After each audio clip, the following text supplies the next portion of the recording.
And the incoming Trump administration has promised to be more supportive of crypto. Fundstrat's Tom Lee says that gives Bitcoin, which has already rallied, big upside potential. Six figures is still possible for it before the end of the year. I think because now, post-halving and now Bitcoin's becoming a lot more relevant, and I think maybe the regulatory overhang is diminishing, that there's a lot of upside from here. How much upside and where else in crypto might there be opportunities? Let's ask someone who's been a perennial first mover in this space. Jan Van Eck is the CEO of VanEck Associates. Jan, it's great to have you. And when you're probably asked as much as I am if Bitcoin's going to 100,000 next, what would you say?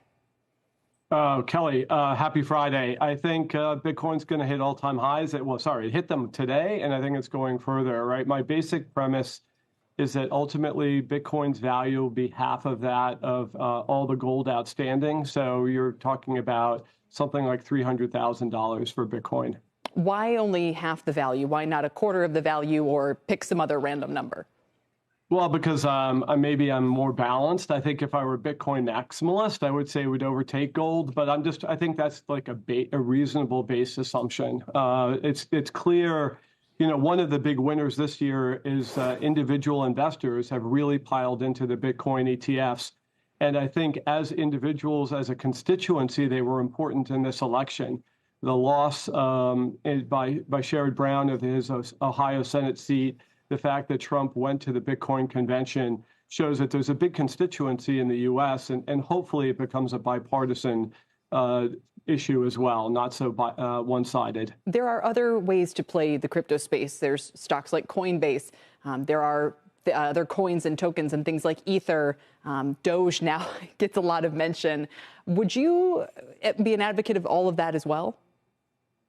Well, what I've said, Bitcoin is sort of digital gold to me, and it's a store of value asset. What I've said about Ethereum is don't buy it unless you really understand its business proposition and its competitors, the other databases that might be the rails for crypto. I do think, however, that overall, big picture, stable coins are the new global payment system. And one of the big winners is going to be Ethereum and Coinbase as well. Ethereum's market share kind of bottomed in September.